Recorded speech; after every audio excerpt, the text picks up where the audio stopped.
사랑하는 우리 성도 여러분, 우리는 한 3주 전에 사랑의 빛 선교교회에서 노예가 있습니다. 우리 사랑의 빛 선교교회의 본당에 들어가 보니까 앞에 벽걸이가 붙어 있는데 그 벽걸이에 크게 이렇게 쓰여 있어요. 행복한 교회, 우리 교회 사랑의 빛 선교교회. 처음에 보니까 좀 어설프기도 하고 어색하기도 하고 짜임새가 없는 것처럼도 보였습니다. 근데 며칠 거기에서 노예를 하면서 보면 볼수록 깊은 뜻이 있고 감칠맛이 있더라고요. 그래서 좋은 것은 본받아야 되니까 우리도 본받아서 같은 표를 썼는데 우리가 한 수를 더 떴습니다. 그래서 하늘에 상급 쌓는 교회, 행복한 교회, 우리 교회, 은혜 하는 교회.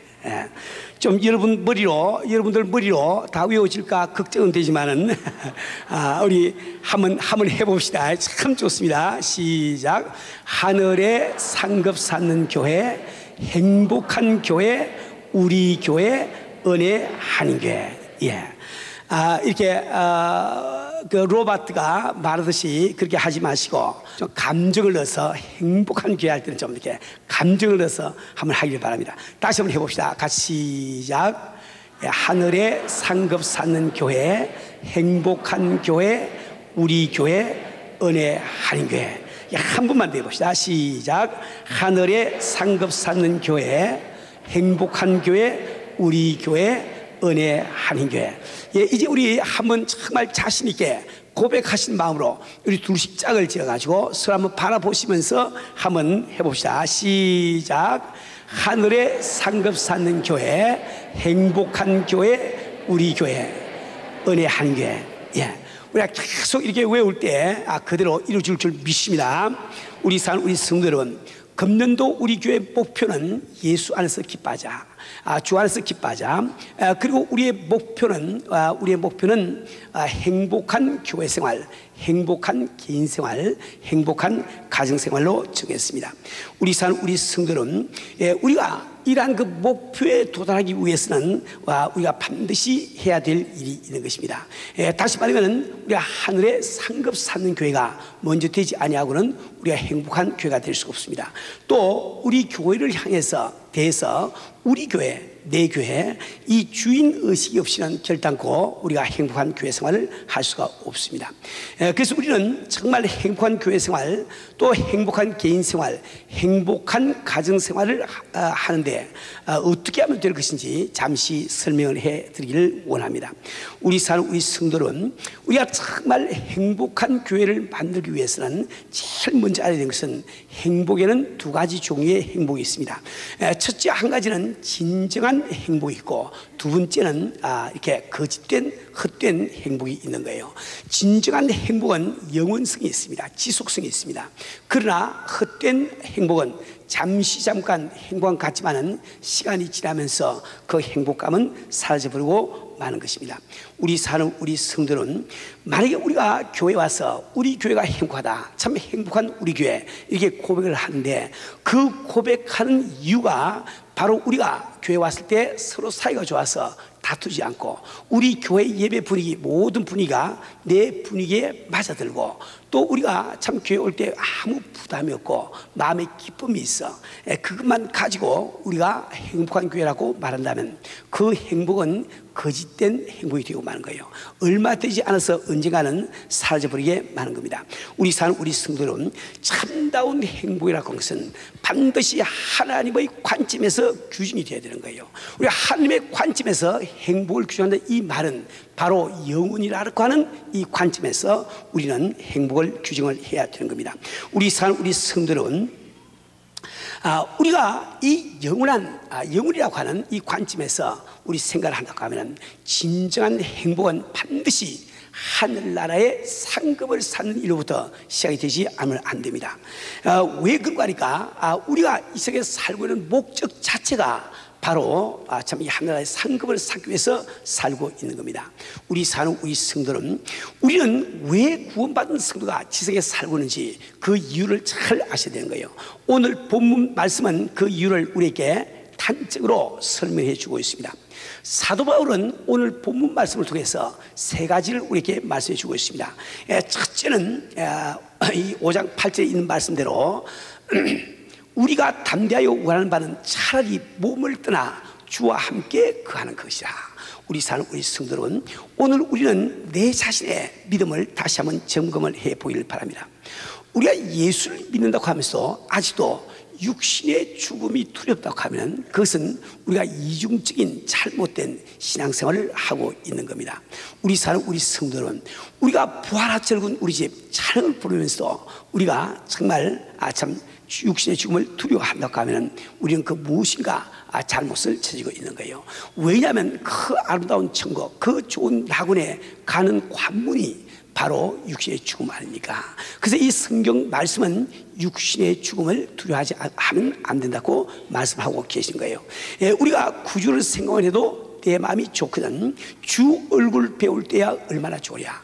우리 찬을 부르면서 육신의 죽음이 두렵다고 하면 우리 신앙이 무엇인가 잘못되어 있는 겁니다. 우리 사는 우리 성도 여러분, 정말 귀하신 우리 주님, 그분을 얼굴과 얼굴을 맞대고 볼 수 있는 그 참 절차가 육신의 죽음이라고 한다고 하면 우린 육신의 죽음을 조금도 두려워할 이유가 하나도 없는 겁니다. 사도 바울은 바로 이 사실을 우리에게 말씀해 주고 계신 거예요. 두 번째로 이 사도 바울은 우리에게 중요한 것은 얼마나 오래 사냐 그것이 문제가 아니고 우리가 어떻게 주 앞에 기쁨을 드리는지, 주를 기쁘시게 하는지 그것이 문제라고 말씀하고 있습니다. 내가 육신의 생명이 연장된다 할지라도 내게 중요한 것은 연장된 생명을 통해서 어떻게 내 주님을 기쁘시게 할 것인지 그것이 문제야 말이에요. 우리 주께서 기뻐하신 길이라고 하면 내 육신의 생명을 포기할 수 있는 이것이 바로 성도의 삶입니다. 성도의 생활이 되는 겁니다. 우리 사는 우리 성도는 오늘 사도 바울은 세 번째로 왜 우리는 겉으로 주님을 기쁘시게 하기 원하는가? 그것은 바로 우리 모든 성도는 참 천국에 올라가서 그리스도의 심판대 앞에서 상급받는 그날이 있기 때문에 그렇게 말씀을 하고 있습니다. 우리 사는 우리 성도는 이것은 대단히 중요한 이야기입니다. 그래서 저는 다시 한번 여러분에게 말씀을 드리려고 합니다. 우리 사는 우리 성도는 우리가 구원을 받다는 뜻이 뭡니까? 그것은 지금 죽어도 천국 갈 수 있는 자격을 가졌다는 뜻이에요. 그런데 천국은 얼마나 좋은 곳인지 알지 못합니다. 근데 우리를 지극히 사랑하시는 우리 아버지께서 왜 나를 그 좋은 천국에 데려가지 아니하시고 우리를 지상에 살게 하십니까? 이 성경 말씀은 그 이유를 오직 한 가지하고 말씀하고 있는 거예요. 우리가 딱 천국에 가면 누구를 막론하고 그리스도의 심판에서 상급을 받게 되어 있는데 그 상급을 받을 수 있는 자기 자신의 믿음의 작품을 만들기 위해서 우리를 살게 하신 거예요. 그래서 우리는 정말 상급받기 위해서 내가 죽으나 사나 오직 주님을 기쁘시게 하는 이런 성도가 되어야 함을 이 성경은 말씀을 하고 있습니다. 우리 사는 우리 성도 여러분, 근데 우리가 이 천국에서 받는 이 상급은 바로 영원한 천국에서의 우리의 신분이 결정이 됩니다.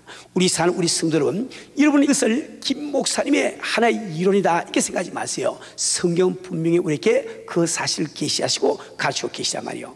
여러분 누가복음 19장에 나오는 문화의 비유가 우리에게 무엇을 말해주고 있습니까? 마태복음 25장에 나오는 달란트의 비유가 우리에게 무엇을 이야기를 해주고 있냐 말이에요. 우리 사는 우리 성도는 성경은 고린도서 9장 24절에서 우리에게 분명히 말씀하고 계십니다. 운동장에서 다람질하는 사람이 다 달아날지라도 오직 상 얻는 자는 하나인 줄을 너희가 알지 못하느냐. 너희도 얻도록 이와 같이 다람질하고 경고를 하고 있습니다. 우리 사는 우리 성도는 우리가 참된 행복을 누리는 교회가 되기를 원하신다면 반드시 하늘나라에 상급 쌓는 교회가 먼저 되어야 하는 것입니다. 우리가 자체 건물도 없이 참 선교를 하고 있는 이유가 바로 그것이요. 우리 참 교육자들은 다른 교회 비길 때 대단히 이렇게 적은 액수의 살을 받고 있습니다. 그러나 지난해에 저를 포함해서 우리 교회 모든 교육자들은 2달치 월급을 받지 못해서 살이를 받지 못했어요. 예, 그렇게 하면서 우리가 선교하기 위해서 애를 쓰는 것은 바로 여러분 자신이 하나님에 갔을 때 상급받는 사람 되게 하기 위해서, 즉 우리 교회가 상급받는, 하나님의 상급을 사는 이 교회가 되기 위해서 우리는 그 일을 하고 있는 겁니다. 우리 사는 우리 성도는, 우리는 5월 첫 주에 예배 드릴 때 한 100여 명의 우리 선교 사람들이 입장하는 광경을 보았습니다. 그때 그 100여 명의 선교사를 바라보는 우리의 기분은 어땠습니까? 참 흐뭇하고 너무 좋았지요. 왜 그렇습니까? 참 우리가 그분들을 통해서 우리가 하나의 상급을 쌓고 있기 때문에 우리 마음속에 흐뭇함을 느낀다 말입니다. 지금 현재 우리가 142명의 선교사를 38개국에 우리가 참 파송해서 선교의 일을 하고 있는 것은 얼마나 귀한 일인지 몰라요. 우리가 자랑하기 위해서 그런 것이 아니고, 이 세상에 많은 교회들이 있지만 그 교회 가운데는 전적으로 어떤 한 선교사, 한 사람의 선교사를 파송하지 못한 교회들이 많이 있습니다. 또 선교사를 파송한다 할지라도 10명, 20명 이 정도를 파송하는데, 우리는 정말 주님의 축복 가운데 142명의 선교사를 파송해서 우리 일하고 있는 것은 얼마나 귀한 일인지 모릅니다. 우리 성도는 바로 우리는 이러한 사실 때문에 행복을 느끼지 않으면 안 되는 거예요. 이러한 사실 때문에 우리 교회가 행복한 교회라고 고백하지 않으면 안 된다 말입니다. 우리 성도는, 그러나 우리는 이곳에서 멈추기를 원치 않습니다. 우리는 더 많은 참 상급을 하나를 쌓기 위해서 우리는 더 큰 꿈과 목표를 가지고 일하고 있습니다. 우리는 어떤지 2,000명의 선교사를 세계 만방에 파송해서 말세의 주님의 뜻을 이루어드리는 교회가 되기를 원합니다. 우리 성도는 2,000명의 선교사를 파송한다는 것은 그렇게 쉬운 일은 아닙니다. 지금 현재 전 세계적으로 참 일하고 있는 개신교 교회 선교사님 수를 대개 10만 명으로 우리가 보고 있습니다. 그러니까 우리가 2,000명의 선교사를 파송한다고 하면은 이 우리 세계 선교의 50분의 1을 우리 한 교회가 감당을 하게 된다는 뜻입니다. 그런데 한 가지 참 감사한 것은, 우리 교회 선교사님들은 선교지에 가 보시면 일당백의 역할을 하고 계신 거예요.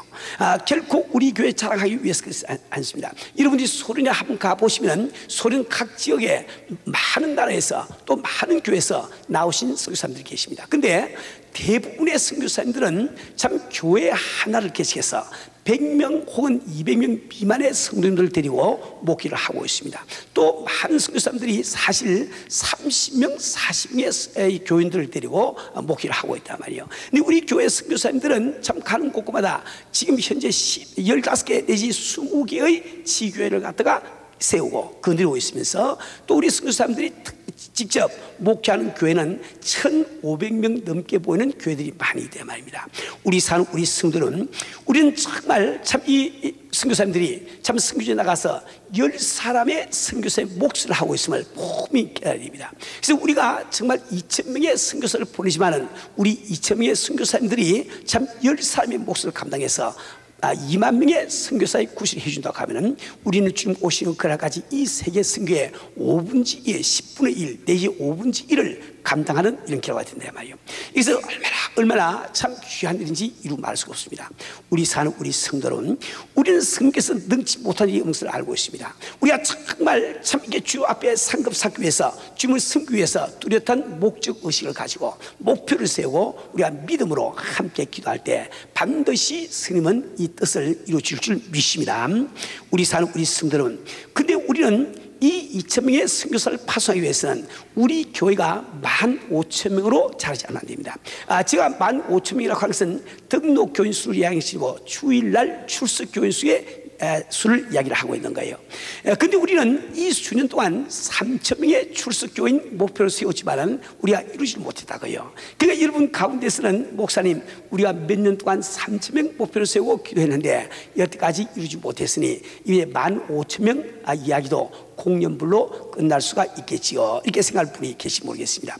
근데 참 제가 지금 기도하는 가운데 왜 우리 교회가 수적으로 혹은 질적으로 성장이 둔화되고 있는가, 그 이유를 4가지로 깨달았습니다.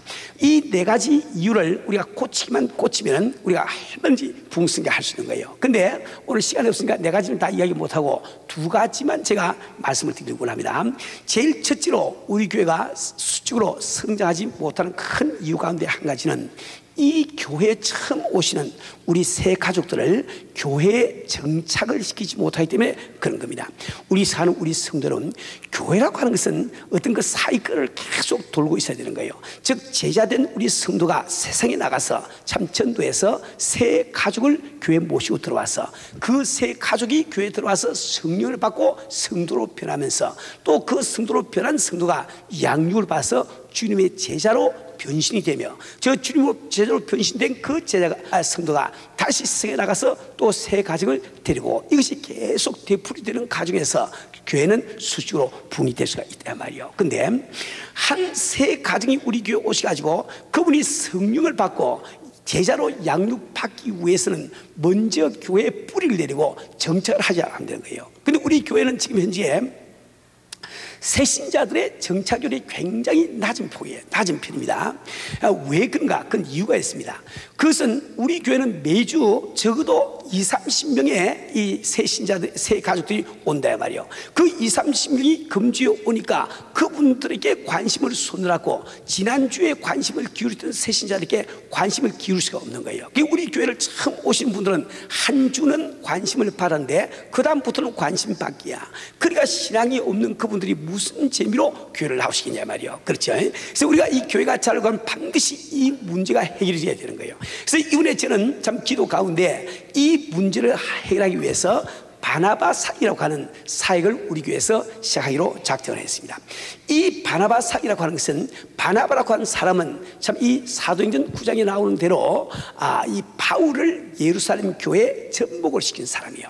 다시 말해 우리 교회를 처음 오시는 새 가족을 우리 교회에 정착시키는 이 사역을 맡는 사람을 바나바라고 부르는 거예요. 그래서 저는 이번 6월 말에 우리 교회에서 바나바 사역을 시작하려고 하는데 우리 교인들에게 제가 물을 거예요. 정말 우리 교회에서 주님을 위해서 주님의 영광을 위해서 몸된 교회가 하나로 상급을 받게 하기 위해서 우리가 바나바가 될 사람이 누구냐?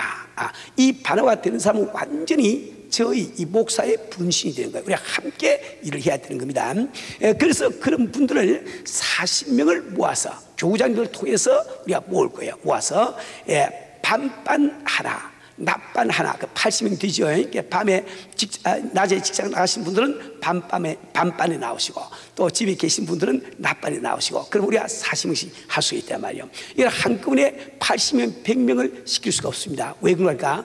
이것은 지식의 전달이 아니고 그 사람 한 사람이 정말 주님을 사랑하고 주 앞에 이 바나바 사역을 할 수 있도록 그의 인격이 변해야 돼. 믿음이 변해야 된단 말이에요. 그래서 우리는 이를 위해서 적은 수의 사람을 데리고 한 40명 정도를 데리고 내가 해야만 우리의 인격적인 타치가 가능하고 그 사람의 생활의 변화를 갖다가 유도할 수 있는 거예요. 그래서 할 수 없이 제가 40명씩 해서 두 반을 한꺼번에 하는 것을 생각합니다.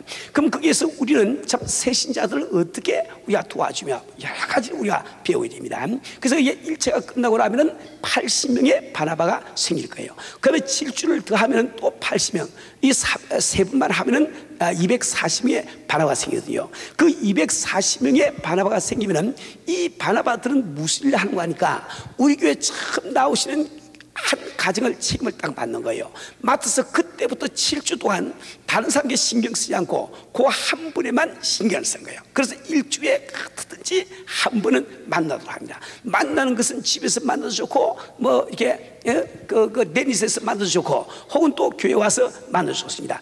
여하튼 만나서 서로 친교를 하면서 선생이 학생을 가르치듯이 그렇게 하지 아니하고 우린 대화를 통해서 친구가 되어주면서 이제 인도를 하는 거예요. 그래서 그 7주 동안에 그 대화를 그저 세상 이야기하는 것이 아니고 우린 교회에 대한 이야기를 합니다. 교회론에 대해서 얘기한단 말이에요. 그러니까 우리 7주 동안에 바나바들은 교회론을 철저하게 배우게 될 거예요. 교회는 과연 뭘 하는 곳인고, 교회 오면 무엇이 좋은고, 교회 오면 어떤 복을 받을 수 있는고, 우리 교회는 뭘 하는 교회인고, 이런 것을 막 이야기한단 말이에요. 그뿐만 아니라 그 바나바는 매주 그 새 신자가 교회로 오면은 교회 중진 2사람을 딱 소개해 줍니다. 그 새신자가 살고 있는 동네 구역장이나 교구장님 혹은 또 이 장로님들 이게 2사람만 딱 그게 소개해 주면은 기억에 잘 남지 않습니까? 한꺼번에 4, 3, 5사람 소개받으면 누굴 만났던가 기억이 없는데 2, 3 기억이 잘 남거든. 그렇게 하고 해서 7주가 지나면은 그분은 교회 속에 자기가 잘 아는 사람이 14분이 생기니까 교회 오기가 마음이 편하고 교회 재미가 나는 거예요. 그렇죠? 그래서 그 바나바를 그토록 우리가 양선해서 우리가 새신자를 이렇게 정착시키기를 원합니다. 여러분들이 앞으로 경험해 보면 아시겠지만 우리가 240명의 바나바가 이렇게 양성이 되면은 그때는 우리 교회 오시는 분들의 우리 교회 정착률이 적어도 80% 이상으로 증가한 것을 보게 될 겁니다. 우리 사는 우리 성도는 그래서 우리가 참 이렇게 6월 말경에는 제가 교구장님을 통해서 바나바 사역을 할 사람을 제가 모집을 할 거예요. 그건 정말 저와 함께 참 나의 오른팔이 돼서 함께 교회를 위해서 일할 이런 분들을 찾는 거죠. 자, 우리 교회가 성장이 둔화된 두 번째 이유는 무엇인고, 그것은 우리 성도님들에게 제자 삼는 기술을 가르치지 못한 것이 우리 성장이 둔화된 원인으로 제가 기도 가운데 파악을 했습니다. 우리 사는 우리 성도 여러분, 우리를 향하신 주님의 뜻은 전도하고 복음 전하는 그것이 아닙니다. 그분께서는 우리가 제자를 삼기를 원하신단 말이에요. 그러니까 여러분이 잘 아는 마태복음 28장 19절부터 20절 상반절에 보면 너희는 가서 모든 족속으로 제자를 삼아 성부와 성자와 성령의 이름으로 세례를 주고 내가 너희에게 분부한 모든 것을 가르쳐 지키게 하라. 우리 주님의 명령은 제자를 삼으라는 거예요. 제자를 삼으라 말이에요. 그러니까 우리 교회는 오늘까지 제자 삼는 일에 아주 대단히 많은 열매를 거둔 것 같습니다. 왜 그럴까? 14년 동안에 한 200명의 주의 종들이 배출되었으면 제자를 많이 삼은 거죠. 142명의 선교사가 가서 뛰고 있으면 많이 제자를 삼은 겁니다. 우리 교회만큼 헌신된 장로님들, 헌신된 교구장님들, 헌신된 우리 구역장님들 많은 교회가 없습니다. 다 여러분 제자로 잘 됐단 말이에요. 근데 우리가 제자로는 잘 삼았는데 제자된 여러분들에게 다시 제자 삼을 수 있는 법을 안 가르쳐주니까 이것이 어느 정도 한계가 가서는 그만 스탑이 딱 돼서 돌아가 딱 돼버리는 거예요. 그렇죠? 그래서 이번에 제가 6월 말부터 시작해서 1:1 양육 지도라고 하는 것을 우리 교회에서 실시하려고 생각합니다. 이것은 뭘 하는 것이 말일까? 이번 6월 말에 우리 교회 목사님들, 전도사님들, 시무장로님들, 우리 교우자님들 아주 무조건 강제적으로 여기 딱 들어와서 1:1 양육 지도를 받는다 말이에요. 그래서 16주 동안 계속이 됩니다. 이 16주 동안에 우리가 정말 그리스도의 제자가 되기 위해서 필요한 그 요인들을 이 성경에서 다 찾아가지고 우리가 함께 공부를 하면서 한 주 한 주 우리가 변화가 돼 가는 겁니다. 그래서 그 16주가 끝나면은 그때 1:1 양육지도 세미나를 받으신 분들이 우리 교인들 가운데서 우리 구역장이든지 구역원이든지 2사람을 택해 가지고 그 2사람을 데리고 16주 동안 양육 지도를 해 나가는 거예요. 그때는 우리가 한 주에 한 번씩 모여 가지고 양육 지도 하시는 분 부부 2사람하고 그다음에 양육 지도 받는 2분이 부부지가 모이면은 6사람이 모이지요. 그 6사람이 매주 한 번씩 모이는 거예요. 교회에서 모여도 좋고 집에서 모여도 좋고 어디서 모여도 좋습니다. 그 모이다 보니까 우리가 사람을 하나가 되고 다 이렇게 똘똘 뭉치게 되는 거죠. 그렇게 하면서 매주 우리가 제자가 되어서 꼭 필요한 것이 무엇인가 이것을 다 정리를 해가지고 하나를 배웁니다. 우리 성도들은 많은 것을 지금 알고 있지만 정리가 안 되기 때문에 남을 가르칠 수가 없다는 말입니다. 그렇죠? 그래서 우리가 양육 지도를 해나갑니다. 그리고 또 이제 그 사람이 이제 끝났을 때 그 양육 지도를 받은 사람이 또 2사람을 택해 가지고 양육 지도를 해 나가는 거예요. 이때는 이 바나바 사역처럼 친구가 되는 것이 아니고 완전히 교사, 스승과 제자의 관계로 성경을 가르쳐서 나간다 말입니다. 그럴 때 할 때 여러분들은 한 사람이 2사람씩 제자로 삼으면은 우리 교회 전체를 제자로 삼기 위해서 얼마나 오랜 세월이 걸릴 것인가 이렇게 염려하시는 분들이 계시 몰라요. 근데 여러분이 숫자로 가만히 계산을 대보면은 참으로 놀라운 현상을 발휘하게 되는 거예요. 우리가 만약에 50명의 양육 지도자들이 나와가지고 제1차 이제 양육 지도를 실시한다 그래 보세요. 그러면 16주 동안 하니까 1년에 3번 할 수 있습니다. 그래서 1년에 3번 할 수 있죠. 그럼 제1차에는 50명이 100명을 데리고 하게 되니까 일제가 끝나면은 우리 교회 양육 지도자가 150명으로 늘게 된단 말이에요. 그 150명이 다시 300명을 데리고 16주를 지나면 제2를 지나면은 그때 우리 교회 양육자 수가 450명으로 늘어야 되는 거예요.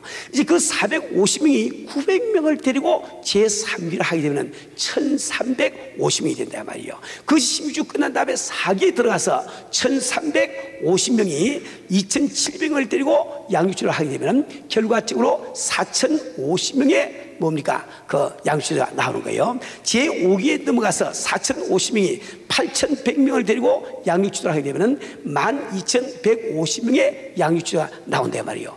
12150명의 양육주자가 24300명의 그 뭡니까? 제자들을 거느리고 제6기를 끝마치게 되면 36,450명의 양육주가 생기는 거예요. 36,650명의 양육주자들이 제7기에 다시 73,080명의 제자를 거느리고 양육주를 하기 시작하면 끝날 때는 109,620명의 양육주가 생기다 말입니다. 그렇죠? 그 7기까지 가는데 얼마 걸립니까? 2년하고 4개월 더 걸려. 그렇죠? 그렇게 하면 그 엄청난 수가 늘어난단 말이에요. 이걸 꼭 기억하기 위해서는 오늘 이 설교를 듣고 있는 여러분들은 내년 말이 되면은 여러분 자신이 이제 양육지도가 돼서 참 이 새 가족을 데리고 당신이 양육지도를 하고 있는 자기 모습을 발견하게 될 거예요. 이 양육지도를 하고 있는 어떤 교회 목사님은 교인들께 선포하기를 배워라. 그렇지 않거든 가르쳐라. 그것도 아니면 떠나라. 떠나라 이 말은 교회를 떠나라 말이 아니고 선교지로 떠나라 이 말이에요. 교회에서 더 가르칠 것도 없고 더 배울 것도 없어서 선교지 가서 이제 가르쳐야지. 그렇잖아요. 그래서 우리 교회가 바로 우리 교회 나오신 분들이 이제 앞으로 한 1년 반만 지나면은 누구든지 지금 가르치고 있지 않으면 배우고 있을 것이고, 가르치지 않고 배우지 않은 사람은 저 소리나 베네수엘라 장거나 어디가 들어가서 선교하고 있을 거예요. 믿으시길 바랍니다. 우리가 그렇게 우리 일해 나갈 때 왜 우리 교회가 15,000으로 자라지 않겠냐 말이요. 그래서 이번 6월 하순경에 제가 이 프로그램을 시작하려고 생각을 하고 있습니다. 우리 성도들 이렇게 할 때 우리 교회는 분명히 15,000으로 자라서 2,000명의 선교사를 세계 만방에 파송해서 하늘나라의 상급을 살 수 있단 말이에요. 우리 교회에서 행복한 교회 위에 하늘나라의 상급 쌓는 교회라고 그걸 표를 정한 이유가 바로 거기 있는 거예요. 우리가 하늘나라의 상급을 쌓지 않는 교회로서 아무리 행복해도 그건 일시적인 행복에 불과합니다. 주의 나라가 아무 소용이 없는 거예요. 이것을 잘 여러분 기억을 하길 바랍니다. 우리 성도는 자, 두 번째로 우리 행복한 교회에 대해서 한번 생각해 봅시다. 우리 교회가 행복한 교회 되는데 무슨 유감 있는 분 계시면 한번 손 들어 보세요. 아무도 없죠. 다 원하실 거예요. 아마 원하지 않는 분이 계시면은 그 사탄마귀 한 사람만 원하지 않지, 그죠? 우리 교회들 다 우리 교회가 행복한 교회가 되기를 다 원하실 거예요.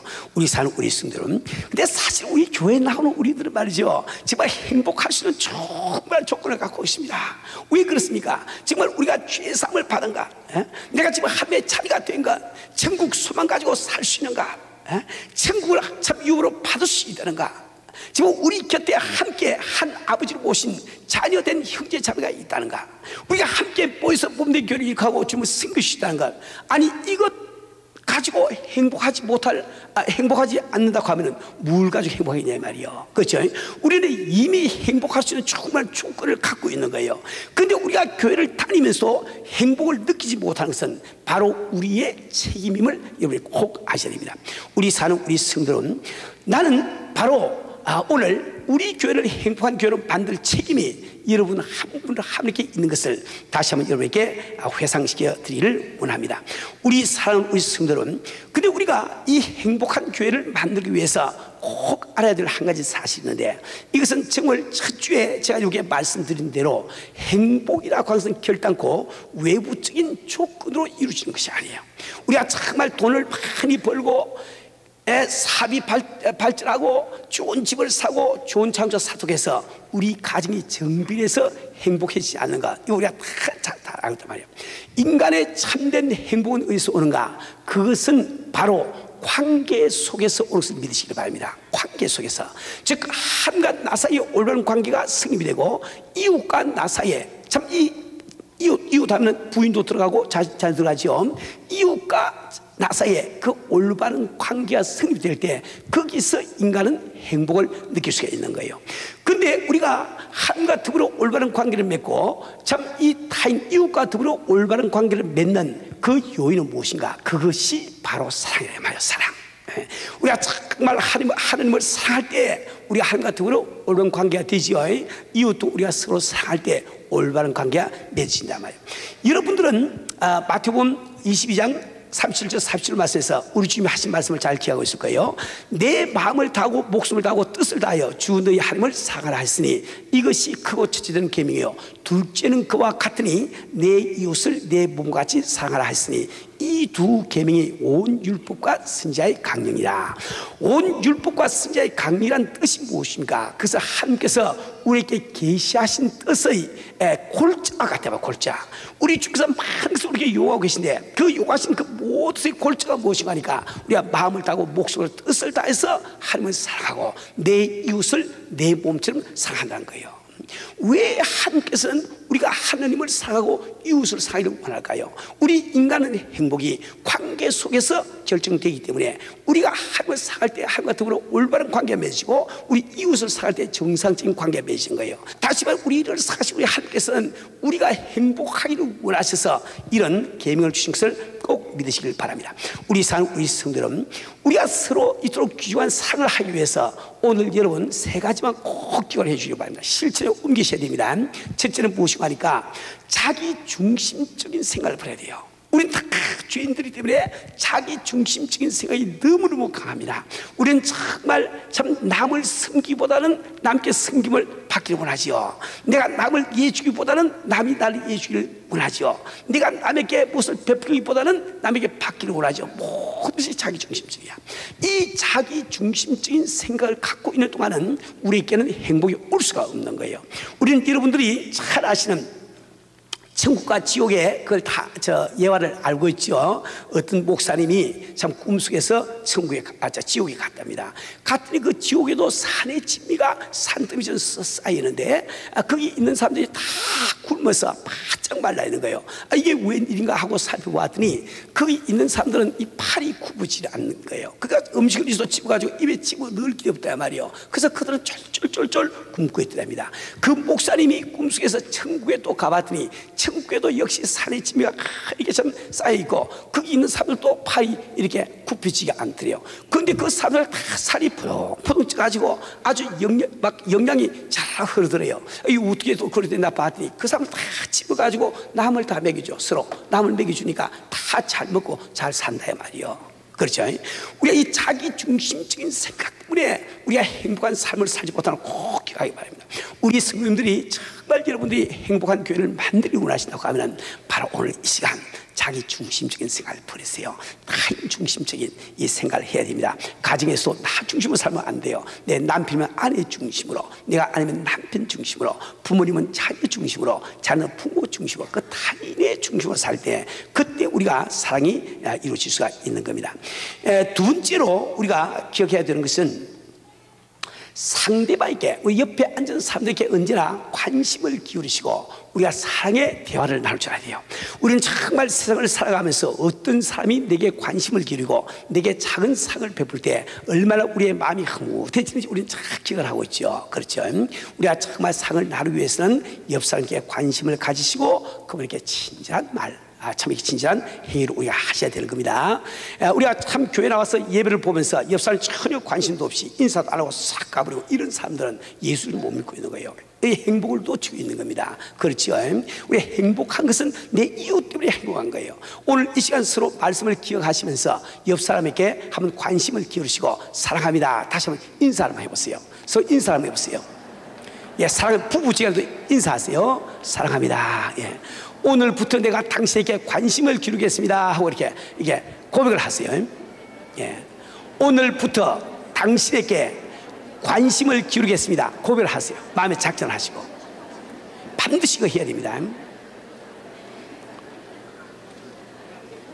그 다음에 세 번째는 있는 이웃을 있는 그대로 인정하고 사랑하세요. 하나님께서는 연약한 우리, 죄 지을 수밖에 없는 우리를 그대로 인정하시고 이 시간도 사랑하시기 때문에 우리가 그분의 사랑에 거하는 거죠. 우리 예수 믿는 사람들은 형제 자매를 있는 그대로 인정하고 상습을 배우지 않으면 된다고요.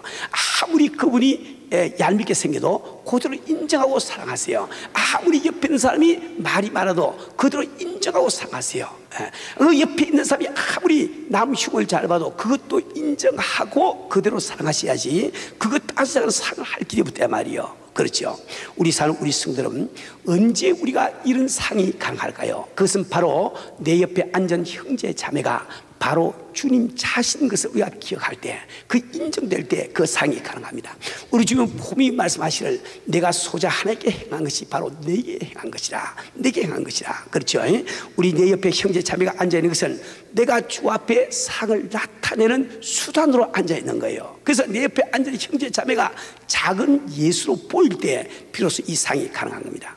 우리 상을 성도는 우리 다시 한번 진실된 마음으로 옆 사람과 악수를 하시면서 이게 고백하세요. 아이고 당신이 예수님인 걸 내가 몰랐군요. 그냥 인사 한번 하시죠.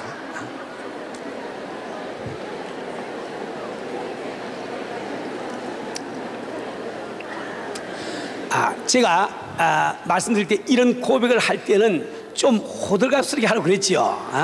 자매들 몸을 좀 흔들면서 말이야. 남자들이 흔들면 좀 이상하지만은, 한 번 다시 내가 앞으로 당신을 섬기를 주님 섬기듯이 하겠습니다. 서로 다시 한번 인사해 보세요.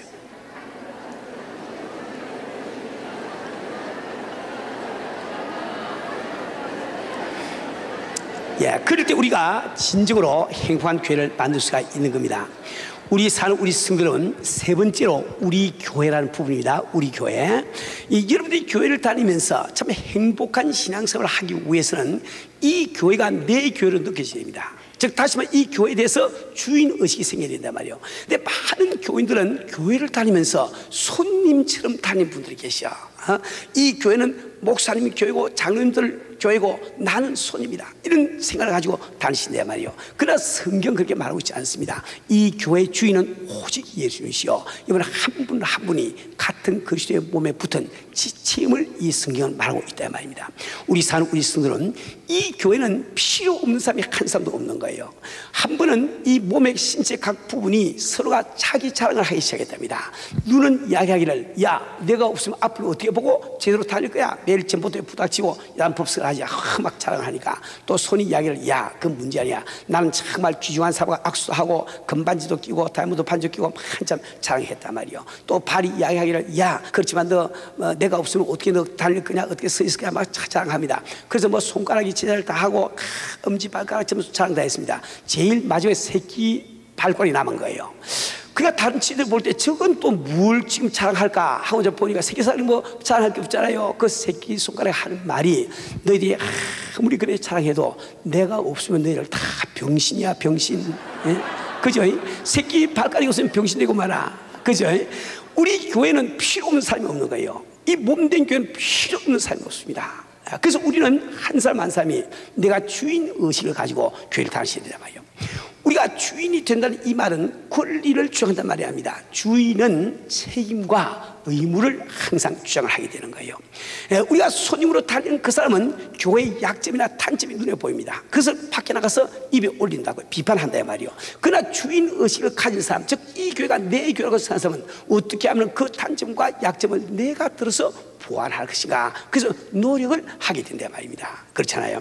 우리 사는 우리 성도는 우리는 교회에 대해서 바로 여러분이 주님을 꼭 기억을 하시고 주인의식을 가진 성도님들은 자기 교회에 대해서 좋은 소문을 내는 거예요.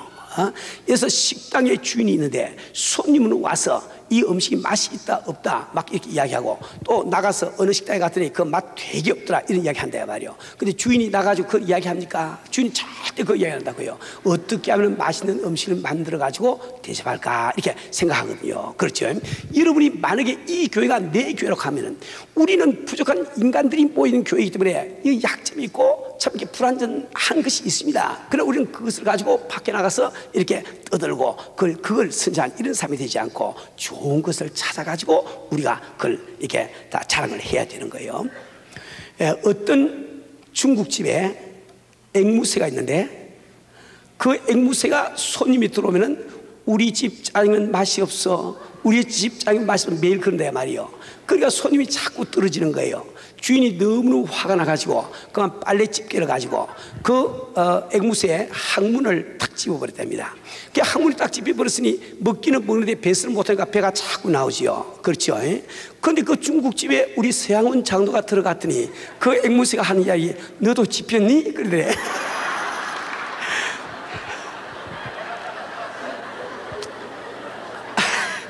그 매일 그렇게 우리 집 짜장면 맛없어 하면은 누가 손님 오겠어요? 그러니까 우리가 정말 우리 교회 이 의식을 가진 사람은 나가서 자기 교회 자랑할 줄 알아야 되거든. 그렇죠?